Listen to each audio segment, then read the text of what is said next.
ನನ್ನ ಹೆಸರು ಗೀತಾ ಅಂತ ಹೇಳಿ, ನಾನು ಸ್ಟಾರ್ ಹೆಲ್ತ್ ಇನ್ಶೂರೆನ್ಸ್ ನ ಪ್ರಮೋಟರ್. ಏನಿವತ್ತು ಸ್ಟಾರ್ ಹೆಲ್ತ್ ಇನ್ಶೂರೆನ್ಸ್ ನಾವು ಎಲ್ಲರಿಗೂ ಕೂಡ ಬೇಕು ಅಂತ ಹೇಳ್ತೀವಿ. ಆಮೇಲೆ ಸಾಕಷ್ಟು ಜನರದ್ದು ಸ್ಟಾರ್ ಹೆಲ್ತ್ ಇನ್ಶೂರೆನ್ಸ್ ಅನ್ನ ನಾನು ಪ್ರಮೋಟ್ ಮಾಡಿದ್ದೀನಿ, ಸಾಕಷ್ಟು ಜನ ಆಗಿದ್ದಾರೆ. ಆಮೇಲೆ ನಮ್ಮಲ್ಲಿ ಸಾಕಷ್ಟು ಜನಕ್ಕೆ ಕ್ಲೈಮು ಆಗಿದೆ. ಅದರಲ್ಲೂ ಕೂಡ ನಾನು ರೀಸೆಂಟ್ ಆಗಿ ನಾನು ಆಗಿರುವಂತದ್ದು ಒಂದು 6 ಮಂತ್ ಇಂದ ಈಚೆಗೆ ಆಗಿರುವಂತದ್ದು. ಒಂದು ನನ್ನ ತಂಗಿ, ಅವಳು ಸಿಂಗಲ್ ವುಮೆನ್, ಅವಳದು ಯೂಟ್ರೆಸ್ ಲ್ಯಾಪ್ರೋಸ್ಕೋಪಿ ವಂಶೋದಯ ಹಾಸ್ಪಿಟಲ್ ಮಾಡಿದಾಗ ಅವಳು ಬರೀ ಕೇವಲ 13,000 ರೂಪಾಯಿ ಅವಳದು ಪಾಲಿಸಿ ಬಂದಿದ್ದು. ಸಣ್ಣ ವಯಸ್ಸು ಹುಡುಗಿ, ಮತ್ತೆ 3 ಜನ ಅವರು ಫ್ಯಾಮಿಲಿ ಮಕ್ಕಳು, ಅವಳು ಕಡಿಮೆ ಬಂದಿದ್ದು. ಸೊ 3 ವರ್ಷ ಕಟ್ಟಿದ್ರು ಅಷ್ಟೇನೆ ಅವರು. ಈಗ ಅವಳ ಮಗನಿಗೆ ಇದು ಕಲ್ಲು ಅಂದರೆ ಸ್ಟೋನ್, ಕಿಡ್ನಿ ಸ್ಟೋನ್ ಆಗಿತ್ತು. ಅವನಿಗೂ ಕೂಡ 2 ಲಕ್ಷ ತನಕ ಕ್ಲೈಮ್ ಆಯಿತು. ಮತ್ತು ಆಕೆಗೆ ಲ್ಯಾಪ್ರೋಸ್ಕೋಪಿ ಆಗಿ ಆಕೆದು ಕೂಡ ಒಂದು 60,000 ರಿಂದ 70,000 ರೂಪಾಯಿಯಷ್ಟು ಕ್ಲೈಮ್ ಆಯಿತು. ಅಂದರೆ ಅವಳು ಎಷ್ಟು ಖುಷಿ ಆಯಿತು ಅದು ನಮಗೆ, ಮತ್ತು ಎಷ್ಟು ಅನುಕೂಲ ಆಯಿತು ಅಂತಂದರೆ ಆಕೆ ಹತ್ರ ಹಣ ಇರಲಿಲ್ಲ. ಮತ್ತು ಸಿಂಗಲ್ ವುಮೆನ್, ಮಕ್ಕಳನ್ನ ಓದಿಸೋಂಥದ್ದು ಇದೆಲ್ಲ ಕಷ್ಟ ಇತ್ತು. ಈಗ ನಮ್ಮಗಳಿಗೂ ಕೂಡ ಅಷ್ಟೆಲ್ಲ ಸಹಾಯ ಮಾಡ್ಲಿಕ್ಕೆ ಆಗ್ತಿಲ್ಲ. ಬಟ್ ಕ್ಯಾಶ್ಲೆಸ್ ಅದಾಗಿದ್ದರಿಂದ ತುಂಬ ಸಹಾಯ ಆಯಿತು. ಅದೇ ರೀತಿಯಲ್ಲಿ ಇನ್ನೊಬ್ರು ವನಿತಾ ಅಂತ ಹೇಳ್ಬಿಟ್ಟು ಅವ್ರಿಗೂ ಕೂಡ ಲ್ಯಾಪ್ರೋಸ್ಕೋಪಿದು ಒಂದು ಆಪರೇಷನ್ ಆಯಿತು ವಂಶೋದಯ ಹಾಸ್ಪಿಟಲಲ್ಲೇ. ತುಂಬ ಸಹಾಯ ಆಯಿತು. ಯಾಕೆ ಈ ಮಾತನ್ನ ನಾನೀಗ ಹೇಳಲಿಕ್ಕೆ ಇಷ್ಟಪಡ್ತೀನಿ ಅಂತಂದರೆ, ಸುಮಾರು ಜನ ನನ್ನ ಕಸ್ಟಮರ್ಗಳಿಗೆ ಎಲ್ರಿಗೂ ಕೂಡ ಸಹಾಯ ಆಗಿದೆ. ಎಲ್ಲರಿಗೂ ಕೂಡ ನಾನು ಒಂದು ಹೆಲ್ತ್ ಇನ್ಶೂರೆನ್ಸ್ ತಗೊಳ್ರಿ ಅಂತೇಳಿ ಸುಮಾರು ಜನರಿಗೆ ನಾನು ಹೇಳ್ತೇನೆ. ಅವ್ರು ಹೇಳ್ತಾರೆ, ಈಗ ಏನೋ ಒಂದು ಒಡವೆ ತೆಗೆದಿಡೋಂಥದ್ದು, ಒಂದು ಆಸ್ತಿ ಮಾಡೋಂಥದ್ದು, ಇನ್ನೊಂದು ಎಲ್ಲವೂ ಮಾಡ್ತಾರೆ. ನಾನು ಹೇಳ್ತೇನೆ, ಒಂದು ಒಡವೆ ಕಡಿಮೆ ಆದರೂ ಕೂಡ ನೀವು ಒಂದು ಹೆಲ್ತ್ ಇನ್ಶೂರೆನ್ಸ್ ಮಾಡಿಸ್ಕೊಳ್ಳಿ. ಯಾಕೆ ಹೇಳ್ತೀನಿ, ಹಾಸ್ಪಿಟ್ಲಿಗೆ ಹೋದ್ವಿ ಅಂತ ಇಟ್ಕೊಳ್ರಿ. ಕಾಯಿಲೆ ಬಂದು ಹಾಸ್ಪಿಟ್ಲಿಗೆ ಹೋದಂಥ ಸಂದರ್ಭದಲ್ಲಿ ನಾವು ಏನು ಮಾಡ್ತೀರಿ, ಇಲ್ಲ ಒಂದು ಒಡವೆ ಇಟ್ಬಿಟ್ಟು, ಇಲ್ಲ ಒಂದು ಒಡವೆ ಮಾರ್ಬಿಟ್ಟು, ಒಂದು ಆಸ್ತಿ ಮಾಡಿಬಿಟ್ಟು ಖರ್ಚು ಮಾಡಬೇಕಾಗ್ತದೆ. ಬಟ್ ಅದೇ ಸಂದರ್ಭದಲ್ಲೇ ಇವತ್ತು ನಾವು ಅದಕ್ಕೆ ಮುಂಚೆನೇ ಒಂದು ಇನ್ಶೂರೆನ್ಸ್ ಅಂತ ಮಾಡಿ ಇಟ್ಕೊಂಡ್ಬಿಟ್ರೆ ಈ ಎಲ್ಲ ಸಮಸ್ಯೆ ಇರಲ್ಲ. ದಯವಿಟ್ಟು ಇವತ್ತು ಯುರೋಪ್ ಕಂಟ್ರಿಗಳಲ್ಲಿ ಹೆಂಗೆ ಮಸ್ಟ್ ಆ್ಯಂಡ್ ಶುಡ್ ಒಂದು ಹೆಲ್ತ್ ಇನ್ಶೂರೆನ್ಸು ಮತ್ತು ಒಂದು ಲೈಫ್ ಇನ್ಶೂರೆನ್ಸನ್ನು ಇದು ಮಾಡ್ತಾರೋ, ಆ ರೀತಿಯಲ್ಲಿ ಇವತ್ತು ಭಾರತ ದೇಶದಲ್ಲೂ ಕೂಡ ಅದು ಮಾಡ್ಕೊಳ್ಳೋದು ಭಾಳ ಅಗತ್ಯ ಇದೆ. ಯಾಕಂದರೆ ಕಾಯಿಲೆಗಳು ತುಂಬ ಹೊಸ ಕಾಯಿಲೆಗಳು ಇವತ್ತು ಬರ್ತಾ ಇದ್ದಾವೆ. ಸಾಕಷ್ಟು ಕಾಯಿಲೆಗಳಿಗೆ ಇವತ್ತು ನಾವು ತುತ್ತಾಗ್ತಾ ಇದೀವಿ. ಅದರಲ್ಲೂ ಕೋಲಾರ ಜಿಲ್ಲೆನಲ್ಲಿರುವಂಥ ಜನಕ್ಕಂತೂ ನಾನು ಹೇಳ್ತೇನೆ, ಈಗ ಮೊನ್ನೆ ಒಂದು ರಿಪೋರ್ಟ್ ಬಂದಿದೆ, ಸುಮಾರು 49 ತರಕಾರಿಗಳಲ್ಲಿ ಕ್ಯಾನ್ಸರ್ ಅಂಶದ ಇರುವಂಥದ್ದು ಕಂಡು ಬಂದಿದೆ. ಸೊ ಹಂಗಾಗಿ ಸುಮಾರು ಜನರಿಗೆ ಆ ಕಾಯಿಲೆ ಬರ್ತದೆ. ಸರ್, ಇವತ್ತು ಕ್ಯಾನ್ಸರು ಭಾಳ ದೊಡ್ಡ ಎಕ್ಸ್ಪೆನ್ಸಿವ್.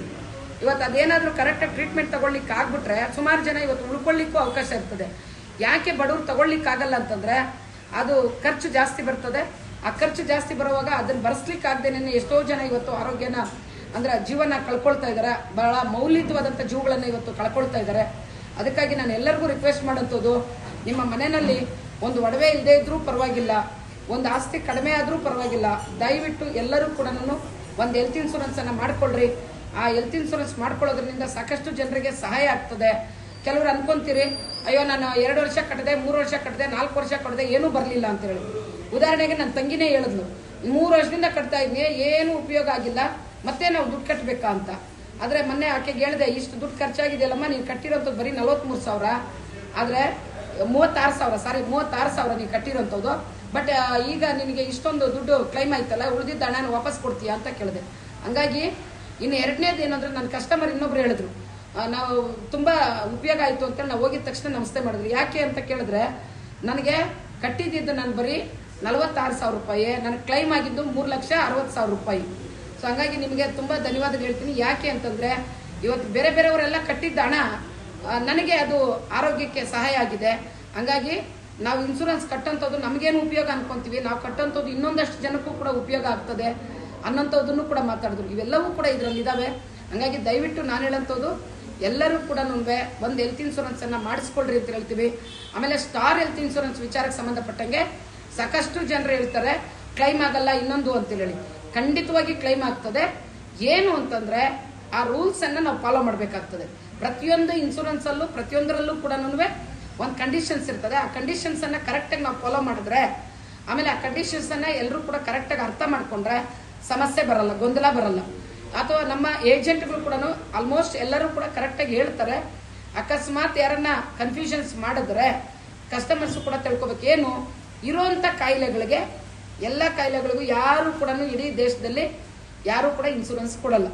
ಅದಕ್ಕೆ 3 ವರ್ಷ ವೇಟಿಂಗ್ ಪೀರಿಯಡ್ ಇರ್ತದೆ.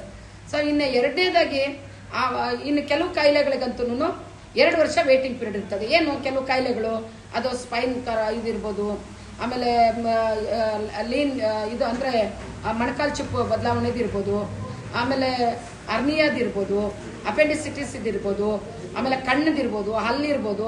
ಇವೆಲ್ಲ ಹೆಂಗೆ ಅಂತಂದ್ರೆ ರಾತ್ರಿ ಮಲಗ್ಬಿಟ್ಟು ಬೆಳಗ್ಗೆ ಬರುವಂತ ಕಾಯಿಲೆಗಳು ಅಲ್ಲ. ಆಮೇಲೆ ಬಂದ ಕೂಡಲೇನೆ ಆಪರೇಷನ್ ಮಾಡ್ಬೇಕು ಅಂತೇಳಿ ಯಾವ ಡಾಕ್ಟರ್ಗಳು ಕೂಡ ಹೇಳಲ್ಲ. ಒಪಿನಿಯನ್ ತಗೊಳ್ರಿ ಅಂತ ಹೇಳ್ತಾರೆ, ಮತ್ತೆ ಅದನ್ನ ನೋಡ್ತಾರೆ. ಸೊ ಹಂಗೇನೆ ಏನಾರ ಕ್ಯೂರಬಲ್ ಮಾಡ್ಬೋದಂತಾನು ನೋಡ್ತಾರೆ. ಅದಕ್ಕೆಲ್ಲ ಸುಮಾರು ಟೈಮ್ ತಗೊಳ್ತದೆ. ಆ ಕಾಯಿಲೆಗಳಿಗೆ 2 years ಇವತ್ತು ವೇಟಿಂಗ್ ಪೀರಿಯಡ್ ಇರ್ತದೆ. ಕೆಲವ್ರು ಏನ್ ಮಾಡ್ತಾರೆ ಅಂತಂದ್ರೆ ಮೊದಲೇ ಇರುವಂತ ಕಾಯಿಲೆನ ಹೇಳಲ್ಲ. ಆಕ್ಚುಲಿ ಇನ್ಸೂರೆನ್ಸ್ ಅಲ್ಲಿ ಏನಿದೆಯೋ ಅದನ್ನ ಹೇಳ್ಬಿಡ್ಬೇಕು, ಅದನ್ನ ಮೆನ್ಷನ್ ಮಾಡಬೇಕು. ಆಮೇಲೆ ಆ ಕಂಡೀಷನ್ಸ್ಗೆ ತಗೊಳ್ತಾರೆ. ಇವಾಗ ಕೆಲವು ಶುಗರ್ದು ಮತ್ತು ಬಿಪಿದು ಇದೆಲ್ಲ ಕೂಡ ಇರ್ತದೆ. ವೇಟಿಂಗ್ ಪೀರಿಯಡ್ 3 ವರ್ಷ ಇರ್ತದೆ. ನೀವು ಬೈಬ್ಯಾಕ್ ತಗೊಳ್ಳಕ್ಕೆ ಆಪ್ಷನ್ ಇದೆ ನಮ್ಮಲ್ಲಿ. ಇವತ್ತು ಕಾನ್ಫರೆನ್ಸಿವ್ ತಗೊಂಡು ನೀವು ಬೈಬ್ಯಾಕ್ ತಗೊಂಡ್ರೆ ಅವಾಗ ನಿಮಗೆ 1 ವರ್ಷಕ್ಕೆ ವೇಟಿಂಗ್ ಪೀರಿಯಡ್ ಅರ್ಲಿ ಆಗಿ ನಿಮಗೆ ಸಹಾಯ ಆಗ್ತದೆ. ಸೊ ಈ ತರದ ಎಲ್ಲ ಕಂಡೀಷನ್ಸ್ ಅನ್ನ ಕೂಡ ನೀವು ಅರ್ಥ ಮಾಡ್ಕೊಂಡು ತಗೊಂಡ್ರೆ ತುಂಬಾ ಸಹಾಯ ಆಗ್ತದೆ. ಆಮೇಲೆ ನಮ್ಮ ಕೋಲಾರ ಬ್ರಾಂಚ್ ಅಂತೂ ಕೂಡ ಅದರಲ್ಲೂ ಸ್ಟಾರ್ ಹೆಲ್ತ್ ಇನ್ಶೂರೆನ್ಸ್ ತುಂಬಾ ಸರ್ವಿಸ್ ಅನ್ನ ಕೊಡ್ತೀವಿ. ನೀವು ಯಾರೇ ಪಾಲಿಸಿ ಮಾಡಿಸಿದ್ರೆ ದಯವಿಟ್ಟು ನಿಮ್ಮ ಮನೆಗಳಲ್ಲಿ ಹೇಳ್ರಿ. ಆಮೇಲೆ ನಿಮ್ಮ ಮನೆಗಳಲ್ಲಿ ಆ ನಂಬರ್ ಅನ್ನ ನೀವು ಬರ್ದಿಡ್ರಿ. ಇವತ್ತು ಹೆಂಗೆ ನಿಮ್ ದೇವ್ರ ಮನೆ ನೀವು ಪ್ರತಿದಿನ ಎದ್ದಿದ ತಕ್ಷಣ ನೀವು ದೇವ್ರ ಮನೆ ನೋಡ್ತಿರೋ ಅಲ್ಲಿ ನೀವು ಬರ್ದಿಡ್ರಿ ನಂಬರ್ ಅನ್ನು. ಇದು ಏಜೆಂಟ್ ನಂಬರ್. 24/7 ಸರ್ವಿಸ್ ಕೊಡ್ಲಿಕ್ಕಂತಾನೆ ನಾವು ಇರೋಂಥದ್ದು. ನೀವು ಈ ತರದ್ ಏನಾದ್ರೂ ಆರೋಗ್ಯದ ಸಮಸ್ಯೆ ಆಯ್ತು ಅಂದಾಗ ನಮ್ಗೆ ಹೇಳಿದ್ರೆ ಯಾವ್ದು ಬೆಸ್ಟ್ ಹಾಸ್ಪಿಟಲ್ಸ್ ಮತ್ತೆ ಚೆನ್ನಾಗಿ ಟ್ರೀಟ್ಮೆಂಟ್ ಕೊಡುವಂಥದ್ದು, ಆಮೇಲೆ ಹೋಗಿದ ತಕ್ಷಣ ಇಮಿಡಿಯೇಟ್ ಆಗಿ ಎಲ್ಲವನ್ನು ಅಟೆಂಡ್ ಮಾಡೋಂಥದ್ದು, ಮತ್ತೆ ಎಲ್ಲ ಸ್ಪೆಸಿಲಿಟೀಸ್ ಇರುವಂಥದ್ದು, ಮತ್ತೆ ಯಾವ್ಯಾವ ಕಾಯಿಲೆಗೆ ಯಾವ ಹಾಸ್ಪಿಟಲ್ ಎಕ್ಸ್ಪರ್ಟ್ ಇದ್ದಾರೆ, ಅಲ್ಲಿ ಡಾಕ್ಟರ್ಸ್ ಇದ್ದಾರೆ, ಅದೆಲ್ಲವೂ ಕೂಡ ನಾವು ಸಜೆಸ್ಟ್ ಮಾಡ್ತೀವಿ. ಹಂಗ್ ಮಾಡಿದಾಗ ನೀವು ಹೋದಂತ ಸಂದರ್ಭದಲ್ಲಿ ನೀಟಾಗಿ ನಿಮ್ಗೆ ಕ್ಲೈಮ್ಸು ಆಗುತ್ತೆ, ಕಸ್ಟಮರು ಸ್ಯಾಟಿಸ್ಫೈಡ್ ಆಗ್ತಾರೆ, ಕಂಪನಿನೂ ಕೂಡ ಇದಾಗ್ತದೆ. ಕೆಲವರೆಲ್ಲ ಏನ್ ಮಾಡ್ತಾರೆ ಅಂತಂದ್ರೆ ಆ ರೂಲ್ಸ್ ರೆಗ್ಯುಲೇಷನ್ಸ್ ಏನು ತಗೊಳ್ಳಲ್ಲ, ಆಮೇಲೆ ಒಂದು ಇನ್ಫಾರ್ಮು ಮಾಡಲ್ಲ.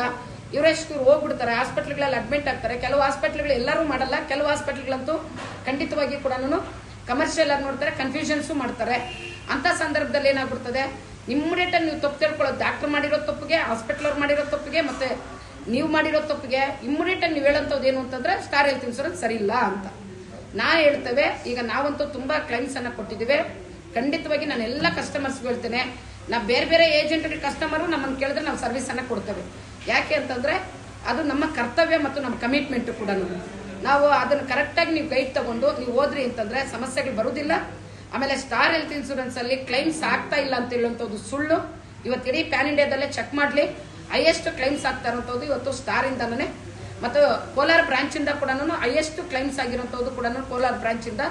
ಈಗ ನಮ್ಮ ಮುಳಬಾಗ್ಲಲ್ಲಿ ಹೆಸರು ಅದೆಲ್ಲ ಏನು ಹೇಳಂತದ್ದು ಬೇಡ, ಒಂದು ಪ್ರತಿಷ್ಠಿತ ಕುಟುಂಬದ ಒಬ್ಬ ಮಗುಗೆ ಅದು ವುಮೆನ್ ಕೇರ್ ಪಾಲಿಸಿ ತಗೊಂಡಂತದ್ದು ಕಟ್ಟಿದ್ದು ಬರೀ 26,000 ರೂಪಾಯಿ. ಆ ಹುಡುಗಿಗೆ ಪಾಪ ಅನ್ಎಕ್ಸ್ಪೆಕ್ಟೆಡ್ ಆಗಿ ಅದು ಏನು ಬ್ಲಡ್ ಕ್ಯಾನ್ಸರ್ ಅಂತ ಹೇಳಾಯ್ತು. 74 lakhs ಕ್ಲೈಮ್ ಆಗಿದೆ ಕೋಲಾರ ಬ್ರಾಂಚ್ ಇಂದ. ಅದು ಕಡಿಮೆ ಹಣನ? ಇವೆಲ್ಲವೂ ಕೂಡ ಪ್ರಶ್ನೆಗಳಿದಾವೆ.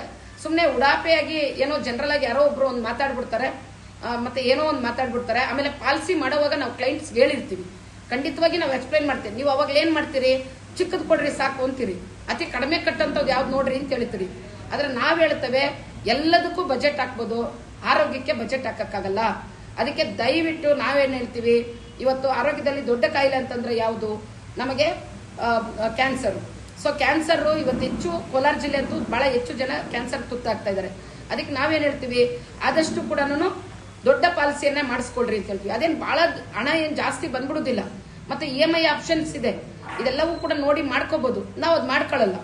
ಹೆಂಗೆ ಅಂತಂದ್ರೆ ನಮ್ಮ ಮನಸ್ಥಿತಿ ಹೆಂಗಿರ್ತದೆ ಅಂತಂದ್ರೆ, ನಾವು ಒಂದು ಕನಿಷ್ಠ ಅಂತಂದ್ರು 10 ಹಬ್ಬಗಳು ಮಾಡ್ತೀವಿ ವರ್ಷಕ್ಕೆ.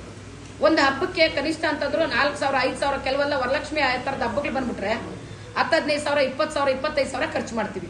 ನಾನು ಹಬ್ಬನ ವಿರೋಧ ಮಾಡಲ್ಲ, ಪೂಜೆನ ವಿರೋಧ ಮಾಡಲ್ಲ. ಅದೆಲ್ಲವನ್ನೂ ಮಾಡ್ರಿ.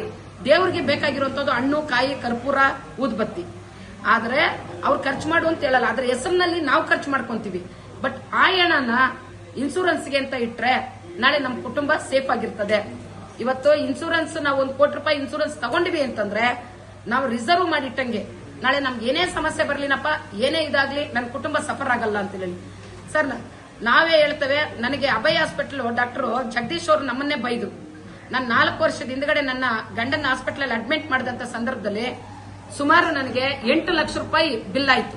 ಅವಾಗ ಅವ್ರು ಬೈದ್ರು, ಏನ್ರಿ ನೀವೆಲ್ಲ ಸಮಾಜ ಸೇವೆ ಮಾಡೋಂಥವ್ರು, ನಿಮ್ಮ ಹತ್ರ ಹಣನೂ ಇರಲ್ಲ, ಒಂದು ಇನ್ಸೂರೆನ್ಸ್ ನೀವು ಮಾಡಿಸ್ಕೊಳ್ಳಲ್ಲ, ಎಷ್ಟು ಮಟ್ಟಕ್ಕೆ ಸರಿ ಇದೆಲ್ಲ ಅಂತ ಹೇಳಿ. ಆಮೇಲೆ ನಾನು ಸ್ಟಾರ್ ಹೆಲ್ತ್ ಇನ್ಸೂರೆನ್ಸ್ ಅನ್ನ ಹುಡ್ಕೊಂಡು ಬಂದು ಸೊ ಇದು ಏನ್ ಮಾಡ್ಬೋದು ಅಂತೇಳಿ ತಗೊಂಡು ಇವತ್ತು ಇದು ಮಾಡ್ಲಿಕ್ಕೆ ಹೊರಟಿರೋಂಥದ್ದು. ನನಗನ್ನಿಸ್ತದೆ ಅದ್ ಮಾಡಿದ್ಮೇಲೆ ಸುಮಾರು ಜನರಿಗೆ ನನ್ನಿಂದ ಸಹಾಯ ಆಗಿದೆ, ಸಹಾಯ ಮಾಡ್ಲಿಕ್ಕೆ ಸಾಧ್ಯ ಆಗಿದೆ ಅನ್ನೋದನ್ನ ಇವತ್ತು ನಾನು ಹೇಳ್ತೇನೆ. ಮತ್ತೆ ಅದೇ ಸಂದರ್ಭದಲ್ಲೇ ಸುಮಾರು ಜನ ಮಾತಾಡ್ತಾರೆ, ಇವತ್ತು ಇಡೀ ಇದೆಲ್ಲ ಕೂಡ ನಾನು ಗೌರ್ಮೆಂಟ್ ಹಾಸ್ಪಿಟಲ್ ಕೊಡ್ಬೇಕಲ್ಲ ಮೇಡಮ್, ಮಾಡ್ಬೇಕಲ್ಲ ಮೇಡಮ್ ಅಂತ ಅದು ನಾವು ಹೇಳ್ತೇವೆ. ಆ ಸಿಸ್ಟಮ್ ಸರಿ ಹೋಗೋ ತನಕ ಆದ್ರೂ ನಾವು ವ್ಯವಸ್ಥೆನ ಏನಾದ್ರೂ ಒಂದು ಆಲ್ಟರ್ನೇಟ್ ಮಾಡ್ಕೋಬೇಕಲ್ಲ. ಅದಕ್ಕೆ ಇವತ್ತು ನಾನು ಇದನ್ನ ರೆಕಮೆಂಡ್ ಮಾಡ್ತೇನೆ. ದಯವಿಟ್ಟು ಎಲ್ಲರೂ ಕೂಡ ಒಂದು ಕುಟುಂಬಕ್ಕೆ ಒಂದು ಹೆಲ್ತ್ ಇನ್ಶೂರೆನ್ಸ್ ಅನ್ನ ಮಾಡಿಸ್ಕೊಳ್ರಿ, ನಿಮ್ ಕುಟುಂಬನ ಸೇಫ್ ಮಾಡ್ಕೊಳ್ರಿ. ಇಲ್ಲ ಅಂತಂದ್ರೆ ಮನೆ ಯಜಮಾನರಾಗಿರೋಂಥವ್ರು ಹೋಗಿ ನಾವು ಮಲಗ್ಬಿಡ್ತೀವಿ ಹಾಸ್ಪಿಟ್ಲಲ್ಲಿ, 5 ಲಕ್ಷ 10 ಲಕ್ಷ 15 ಲಕ್ಷ 20 ಲಕ್ಷ ಖರ್ಚಾಯ್ತು ಅಂತಂದ್ರೆ ಅವಾಗ ಸುಮ್ಮನೆ ಇರ್ಲಿಕ್ಕಾಗಲ್ಲ, ಸಾಲ ಓಲ ಮಾಡ್ತಾರೆ. ಮಕ್ಕಳು ಮಧ್ಯಕ್ಕೆ ಎಜುಕೇಶನ್ ಬಿಟ್ಟು ಪಾಪ ಕೆಲ್ಸಗಳಿಗೆ ಹೋಗ್ಬೇಕಾಗ್ತದೆ, ಮನೆಯಾಗಿರುವಂತವ್ರನ್ನೆಲ್ಲ ಆಡಾಡಬೇಕಾಗ್ತದೆ. ಅದರಲ್ಲೂ ಕೂಡ ಹೆಣ್ಮಕ್ಳಂತೂ ಕೂಡ ನೀವು ತುಂಬಾ ಪರಿಸ್ಥಿತಿಯನ್ನು ಅನುಭವಿಸಬೇಕಾಗ್ತದೆ. ಯಾರು ಕೂಡ ನಾನು ನರಳ್ತಾ ಇದ್ರೆ ನೋಡ್ಕೊಂಡಿರ್ಲಿಕ್ಕಾಗಲ್ಲ.